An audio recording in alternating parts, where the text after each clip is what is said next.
The good news is that the afternoon speakers were much more on time, much more punctual, so we're actually 5:30, so we recovered some of the time, so that's a great news. Can I call up now for the panel discussion the moderator, Mr. Antonios Trakakis, please. Thank you for your time, and we'll see you all a little bit later. Thank you.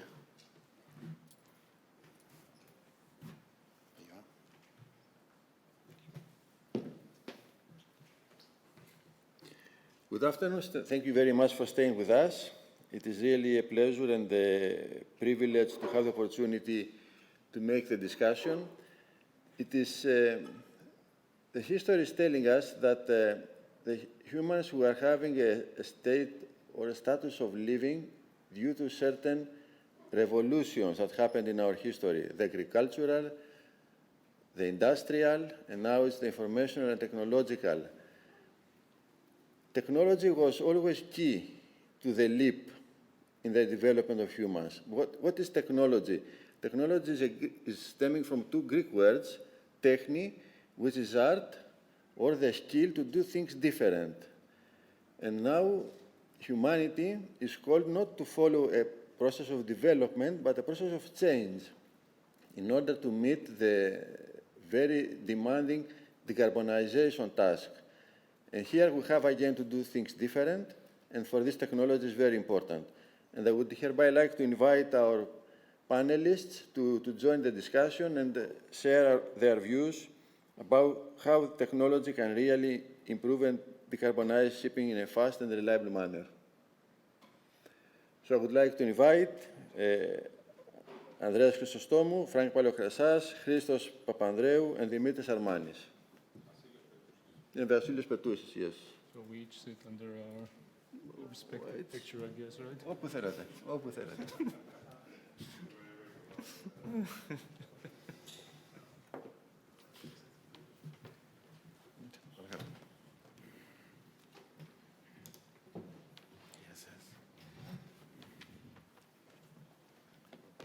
First of all, thank you very much, all of you, for a very interesting and very exciting presentation. Now, I would like to ask, what is your view of what is the level of development of technology that we can anticipate in the future, and how easy or difficult you think it is for the technology to penetrate in the shipping business model?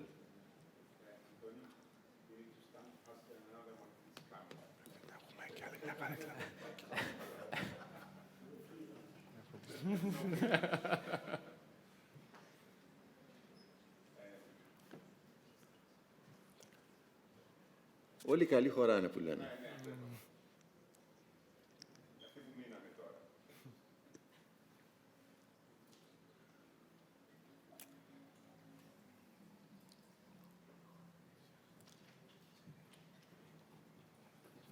Κάτσε Δημήτρη.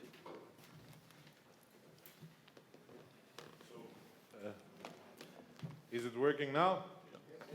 Okay. So I understand the question is in regards comparing to the past. Can you please repeat, because I was in. We identify technology as an important aspect to help us decarbonize.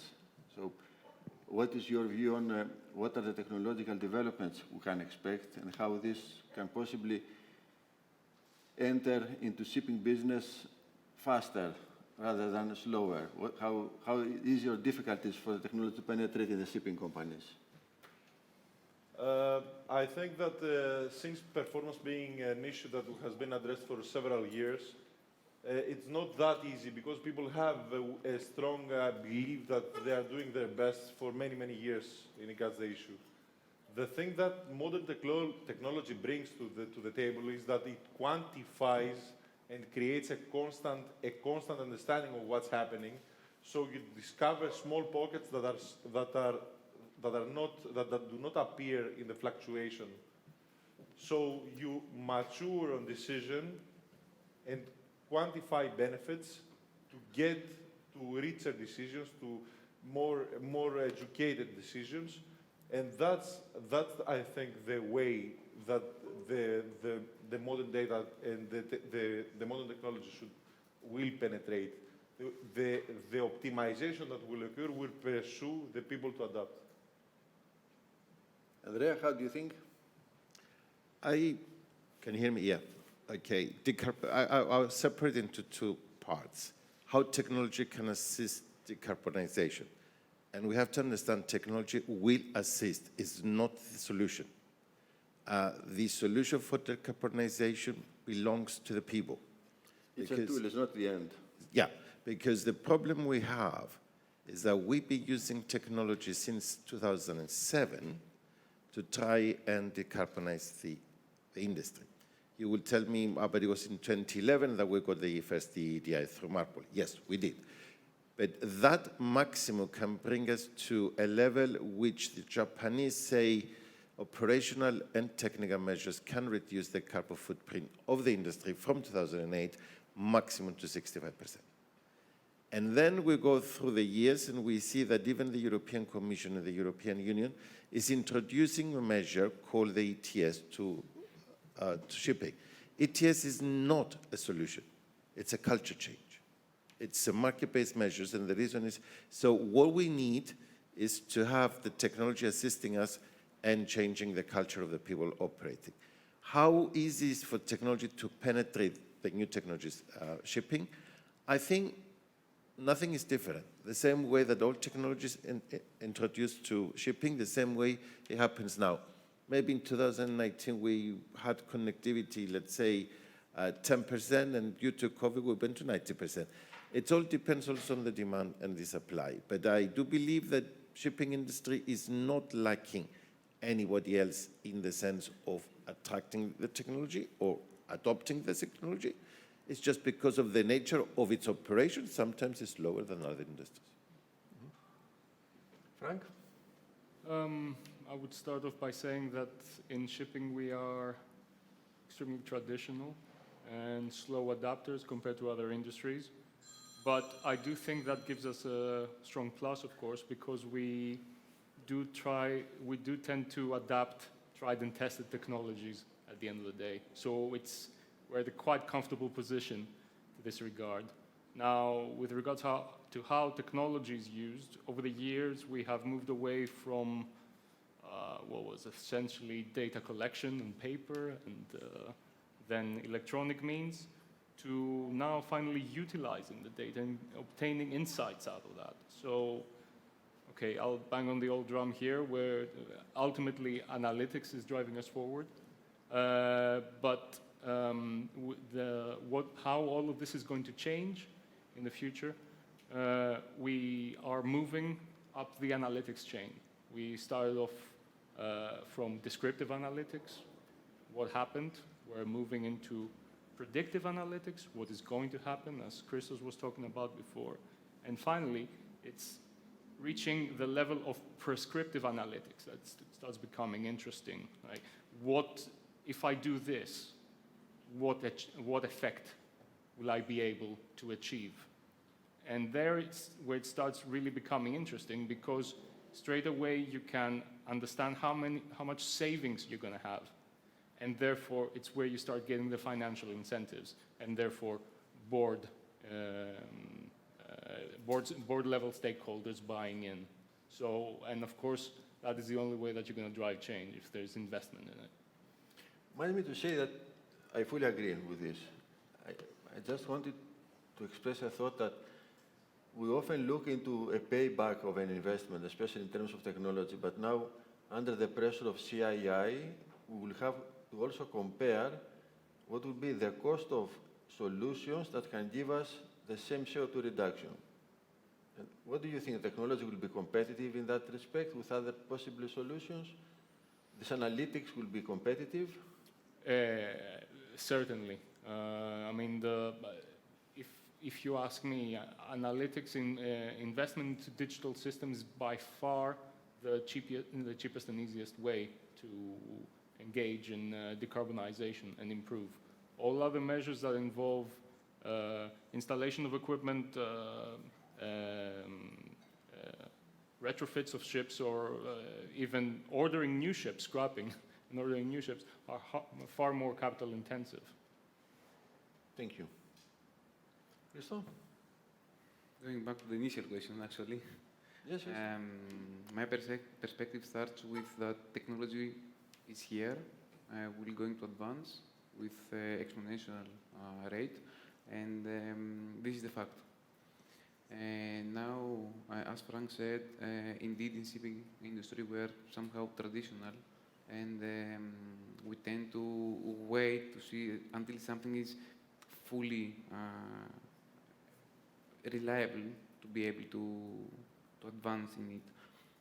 However, there are some pioneers that make these assessments that help us introducing technologies, and this is very good, but on the other side, this is not so fast. Maybe the regulation and the decarbonization overall help us, take a small step up to our pace into driving all these technologies to our vessels. Do you believe that all solutions are mature to the same level? I mean, are some people making too big steps at a time? Do they promote things that are not ready yet and maybe the results are not really encouraging? Is there such a possibility? Of course, not every solution is in the same range of maturity. However, yeah, these pioneers, as I said, of course, they will help the whole industry. Of course, they will going to lose some money into trying to accomplish that. But at the end of the day, I believe that these guys will be the winners. Thank you. Dimitri, what do you think? Okay, I would just like to define the word technology before I start. If we're discussing about technology that will help us decarbonize the marine industry, we're discussing about onboard consumers, right? Is that the question? For the onboard consumers or for the onboard propulsion power, or is just general that operations may be applicable as well? The question is how to improve, to reduce our CO2 footprint in general. In general. So, okay, CO2 footprint is something we can consider as a long-term goal. Decarbonizing is about considering other ways of fuels, right? So I believe technologies will have, for decarbonization, will still go through various phases before they prove themselves. There are different players that, continue with the internal combustion process, and other players thinking that perhaps, removing that kind of design and create more hybrid approach from the generator sets to do all the work on board may be a better solution. Other players may propose nuclear power, so there is still an active field on the decarbonization part. From CO2 reduction, of course, measurements and operational decision-making is very important, and analytics has a huge role to play. But being an electronic engineer myself, I would say something like, I always remember, one man, a wise man said sometime in the past that whoever has one clock knows exactly what time it is. Whoever has two clocks, he's not so sure. So, yeah, I agree that with data and analytics, we need to take decisions, but we need to make sure that the right information, all the measures for receiving that truth is there. And quality of data, measurements, and digitalization is very, very important in this decision. I fully agree. I mean, I think that even for the pursuit of CII, the number one priority should be the quality of data and to minimize the error. But for me, going back to the question that I made to Frank before, imagine that with analytics, you can reduce your fuel consumption by 5%, let's say, and then you have to use 5% biofuel or a zero-carbon fuel. What costs more? Therefore, you see there is a tremendous space for at least marginal, but still very important for the beginning steps of our path to reduce the CO2. Sorry, I'm just jumping in here.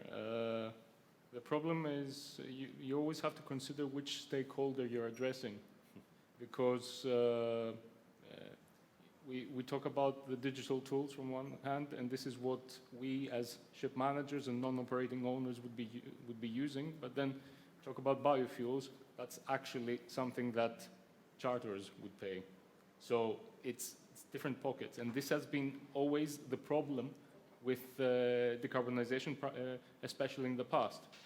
We are going far like this, but a vessel that needs extra money from the charterer compared to a vessel that needs nothing from the charterer for a better performance, they have a difference in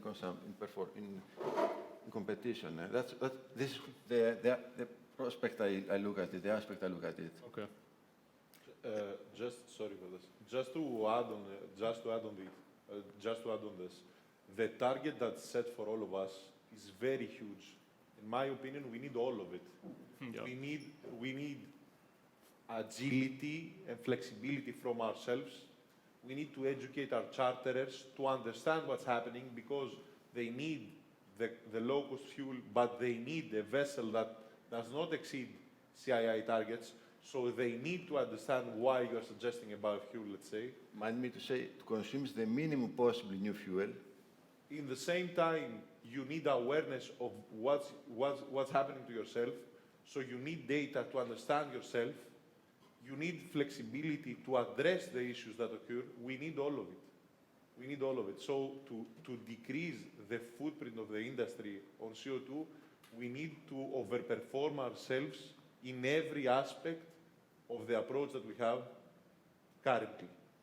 And if I may add, on top of that, we definitely need transparency, so that Definitely. all And campaigning. stakeholders work together. Campaigning. What all of the gentlemen did here is exactly what will pursue the rest of the people to join the people that are trying to transform, the pioneers, to share the results, to quantify the results, so that people are getting pursued to join the effort, become part of it, and all this will build up and will create the force that will change and will get able to achieve the results. And how about you have to put in the mix as well that in the near future, which is not far away, 2026, maybe 2027, owners and operators might have an income which is irrelevant to shipping, and they will make the income from the carbon coupons that they were selling in the stock market. And that's why I was trying to say also, I mean, 2 weeks ago I was discussing more or less the same subject, but I was talking about abatement technology, about carbon capture. And therefore I agree with you, this is a holistic approach. We need to use everything, because unless we find something which is not a fossil fuel, we are not having an end to this discussion. So every single thing that we have to use it. how easy or difficult you see the penetration in the shipping companies, both on board and ashore, of the new technologies? Yes, me, I don't think so. It's not difficult. Yes, I agree. It's a traditional. Traditional is a jargon, what it means. It's an industry, as I said, that certain sectors of it does not always embrace new technology just like yesterday. But some sectors, at least the one I used to work for, the cruise lines, definitely embrace every single technology that appears everywhere. The same, the container liners. I mean, because they're liners in many ways, both of them. When you go to bulk, when you go to general, when you go to tram shipping, maybe it's not the same because that's traditional shipping and whatever. But again, with the forces that are gathering around us, which are completely extraneous to the shipping industry, the Paris Agreement, for example, you have to do it because your carbon footprint, in comparison with the rest of the transport industry, is very high.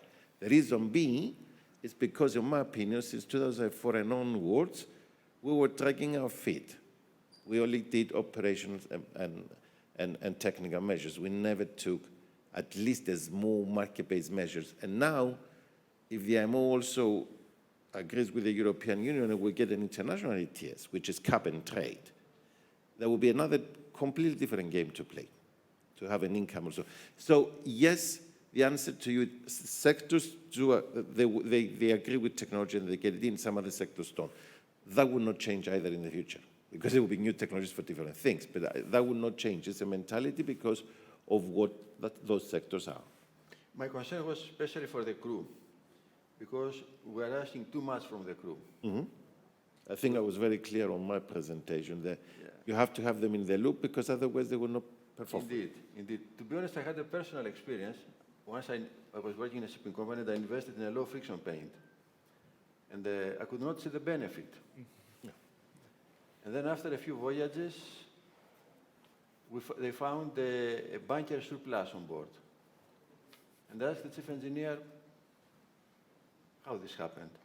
I could not believe that the consumption was so low.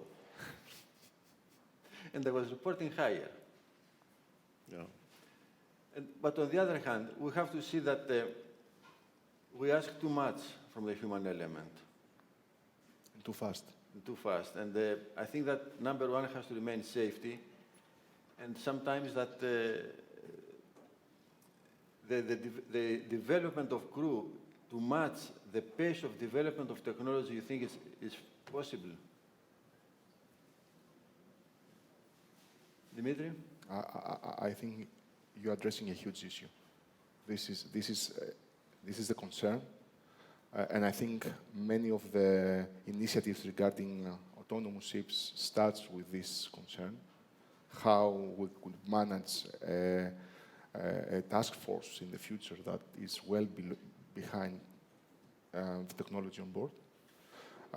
Also, this is evident from the maintenance efficiency that the crew currently has with the new technology and how many attendances from the vendor you require to maintain something. So the crew gradually lose the grip on the ship on board. So this is a concern, and I think that is what we need to address mostly. And that's why human in the loop should be the very first thing we need to consider with the new technology coming on board. Vasileios, what do you think? I totally agree. That's a very huge issue. I'm more optimistic that we can achieve it. And I think that this is exactly the role that the shore-based personnel should play in the management of the companies.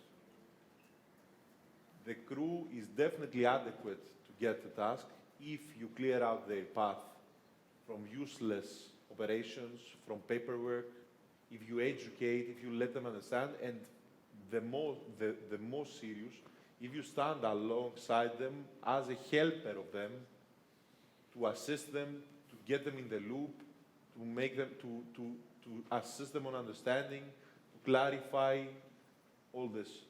So it is a very huge issue. Who will man the vessels of the future that will have such a high demand? I definitely agree. There is a long way on maturity that we should walk through, but I think that if the management of the companies and the office personnel understand that this is exactly their job to do, it is achievable, yes. Frank, you have experienced this? Well, yes, and actually earlier in the day, it was stated that there's a belief that our crew is not ready for the wave of digitalization that is coming their way. And only a couple of hours later, we're talking about incidences of crew using VPN tunneling and other onboard really high-tech stuff that they were doing. And I think this only goes to say that actually, why do we, on the shore side, believe that crews of lower competence and less ready for digitalization, we're all the same people at the end of the day. So it's our role from the shore side to provide the support that they need, exactly to avoid doing these repetitive tasks, entering the same information in 3 locations. And again, one reporting to the company, one reporting to the charter, and the one reporting to the authorities and printing and everything else that is happening on board. So at the end of the day, I am very confident in what the crew can achieve. I do believe that we have thrown a big challenge their way, not so much in the terms of complexity, but more in terms of the variety of the machinery that we're asking them to operate. Because, you know, any chief engineer that, let's say, graduated from school 10 years ago will not know anything about ballast water treatment plants, exhaust gas cleaning, and abatement technologies, and what have you. They're called to manage a much more complex engineering plant at the end of the day, and this is where training can go to help. But whether they are ready in terms of and capable in terms of tackling this issue, I'm very confident. Christos, what do you think? I totally agree with what has been said. However, I would like to add that technology is not only, for utilizing all these AI for autonomous vessels, for unmanned, etc. It's also for helping the crew with automated tasks. As we code in the office, and we make scripts not to do the same report every day and to be done automatically, the same we can apply to the crew and help them with that. Also, the training, in order for the crew to be more competent on these things, you need to train them. We have to reach to a point like the aviation industry, where airline companies have an excellent training program to their pilots, to their crew in general. So this is... Sorry to ask, do you think that the level of a pilot is equivalent to an engineer from Indonesia? The level? The education, the cultural level of a pilot in aviation is equivalent to a third engineer from Indonesia, who sometimes will become chief engineer. Okay, maybe not. Maybe it's not the same. However, there is not only about education. Many people can be trained to do things.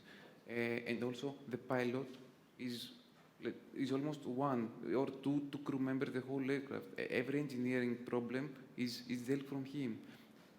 In the vessel, we have different kind of people for different needs. And this is something that we need to understand. The chief engineer, the second engineer have certain jobs, certain training, a good training program.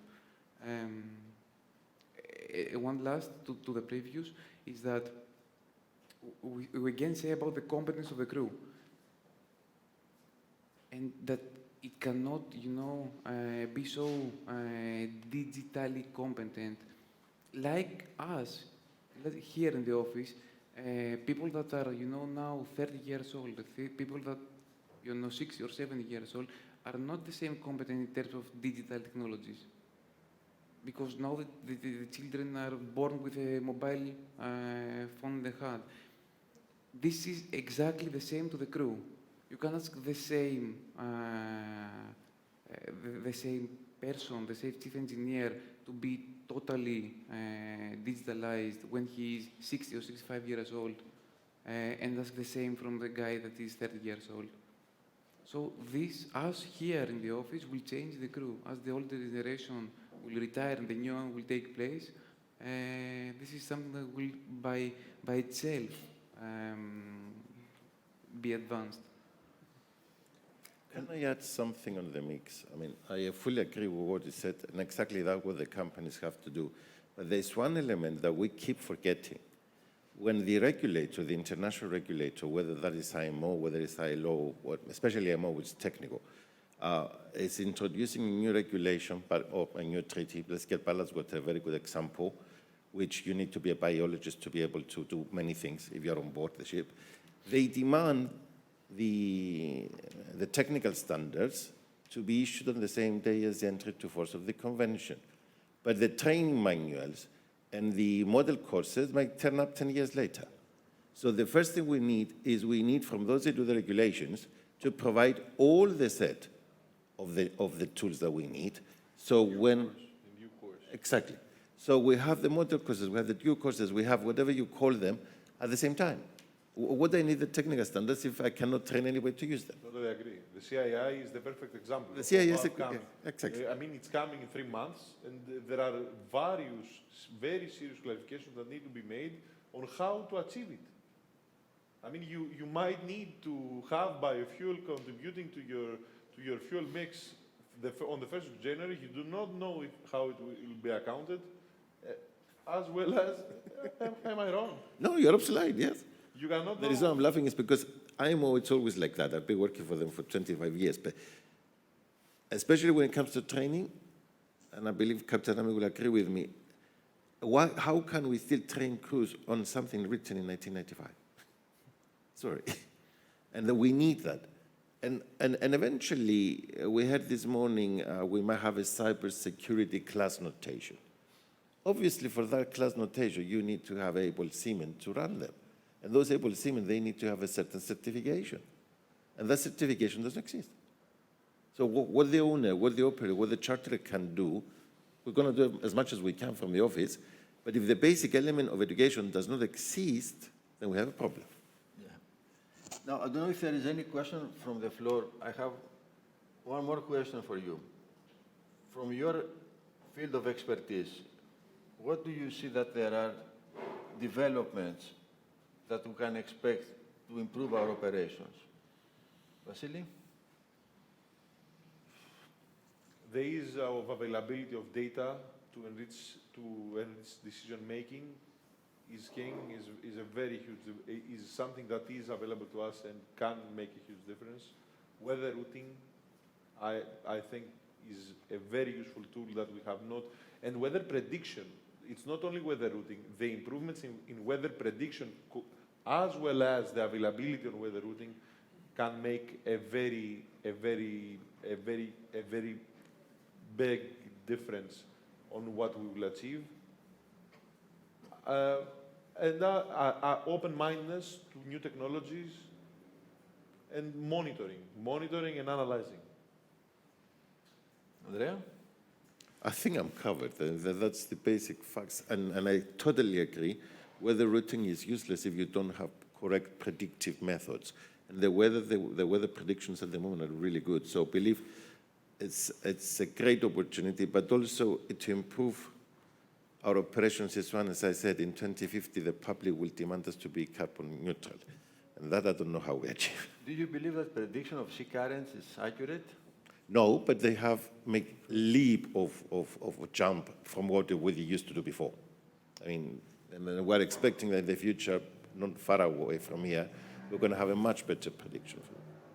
But they have done improvements that I wasn't expecting to see. Frank? Also, what do you see as a potential? What would you like to see coming also? Okay. What I see as potential as a more immediate basis, not a long-term basis, is edge computing.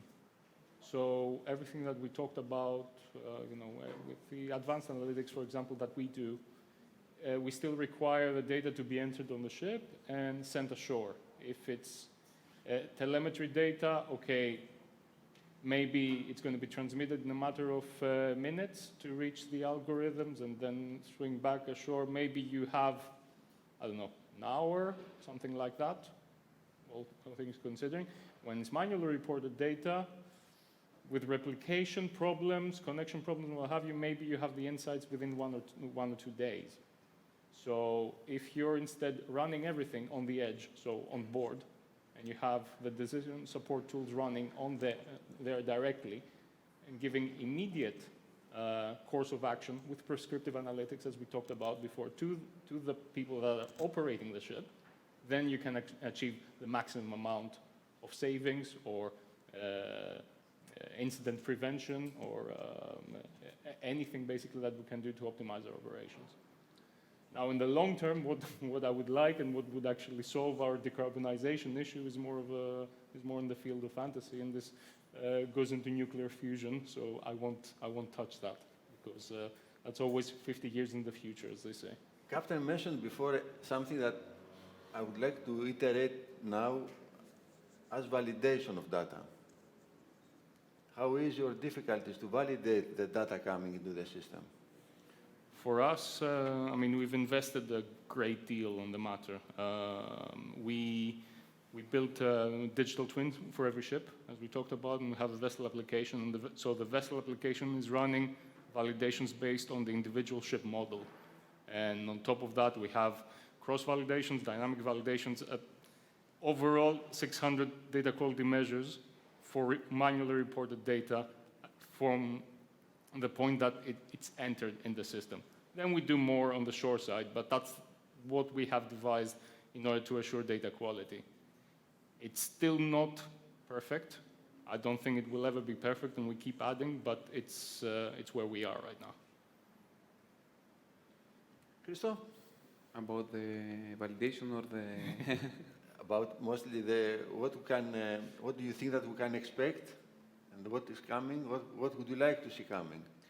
Yeah, I haven't any new technologies like the one that are already told.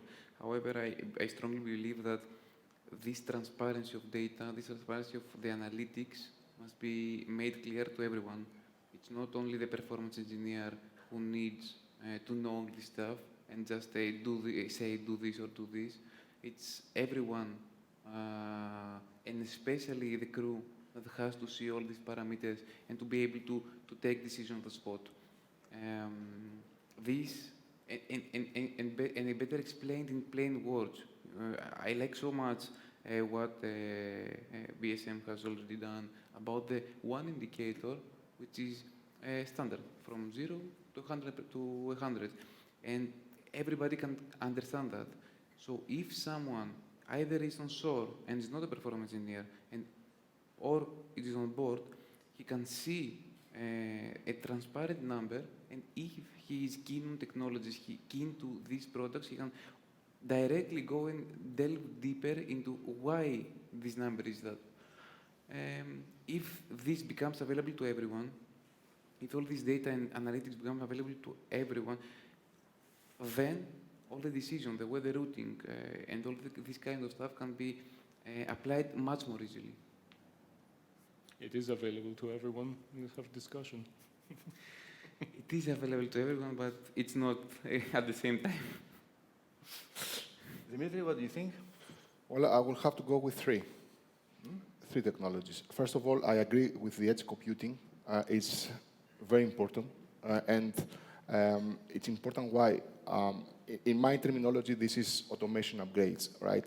Meaning that, let's say you set a standard RPM command. That command doesn't translate to standard power, doesn't translate to standard speed.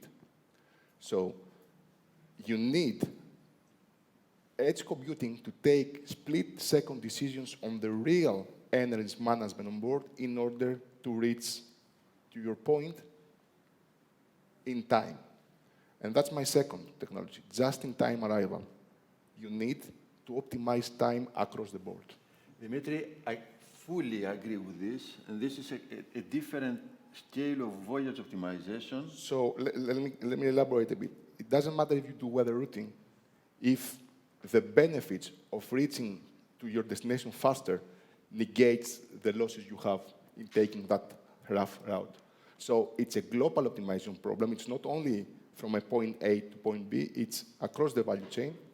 And just-in-time arrival, I think, will give us that extra level of reduction in fuel consumption with time lost in anchorage, in drifting, in operations within port, all these different operational scenarios of the vessel.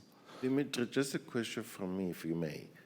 Just-in-time is something I've been working on for the last 4 years.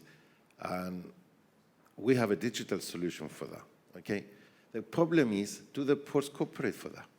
Do we get the agents providing the information correctly? Do we get, so it's the whole system. That's what I was trying to say on my panel before. Just-in-time could have given us a 5% reduction in the total carbon footprint of the industry from 2017, if we could do this as the scholar said. But we do not we could not have too much leverage on the ports. They are country within a country of their own. So just in time, yes, from our part of the shipping, we do it. But do you see from your experience that the ports are cooperating? No, that's what I meant across the board. You know, that just-in-time arrival needs to be one single clock. Okay. Thank you, yeah. So the third one, I believe, for being a bit of realistic, cold darring will play also some part of that reduction, because mostly of the... Operational measures, not technology, really. Okay, I mean, cold darning could be considered as, you know, also a way to plan what you're going to... It's not new, really. It's new, but still not here. So we have a lot of issues to resolve, and I'm saying that because all the investments that happens on shore for decarbonization, all the technologies for you know, electricity being produced in a greener way, energy storage on shore, all this can be benefiting the vessel in port. But still, there are a lot of things to be developed for this technology and the operating procedures for taking advantage of that. I believe that, at least from my perspective, I learned a lot. I found it extremely useful, all the statements I heard. I hope it was the same constructive for you. I don't know if there is any other question from the floor.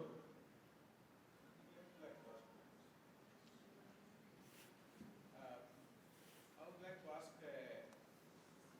we discussed about the potential ROE of technologies and the investment is needed from shipping companies. I don't know if you can hear me.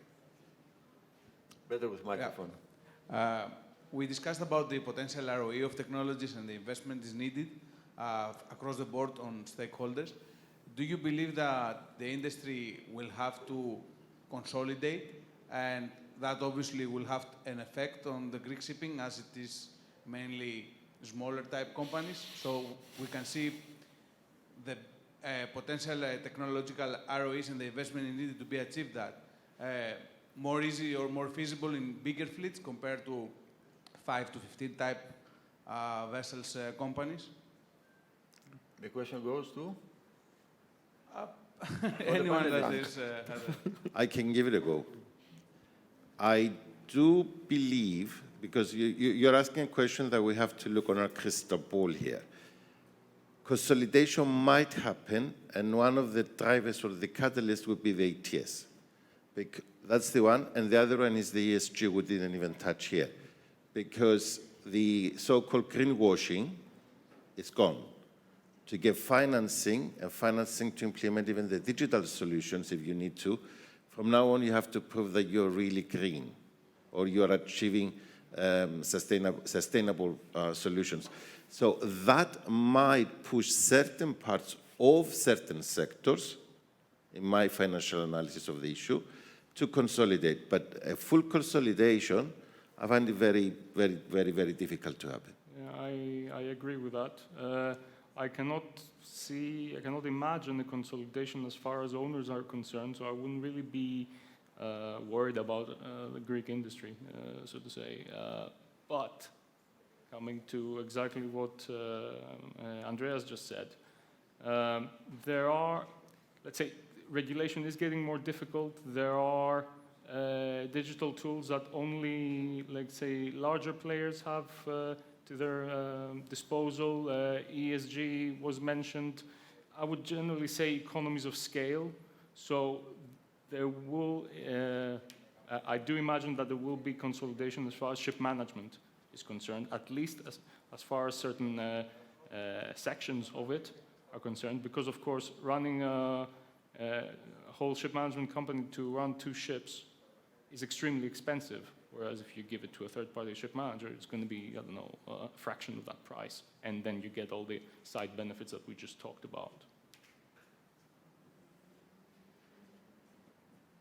But there has been a huge amount of consolidation in the container industry. Correct. We had The liners. The liners. companies providing the tonnage to the lines. Now it's the other way around. The lines, board, the vessels. Yeah. Yeah, correct. We have less accounts to speak to now. Exactly the same happened to the cruise industry anyway. I mean, when you mention the word carnival, not many people know that there are about 8-9 brands that they belong to Carnival, which they consolidate together. So, Yeah, for sure. And of course, there's massive consolidation in the technology sector, right? I mean, not naming anyone in particular, but there has been a lot of consolidation happening on the Scandinavian front, so to say. So, and it makes sense as far as technology is concerned, right? But at the same time, more and more actors keep popping up. So, okay, we left the scope of the original discussion here, so I think I'm going to stop there. Thank you very much, gentlemen. Really appreciate. thank you. A round of applause. It's not just the ship, the δύο εβδομάδες. That's what it is. Novotel.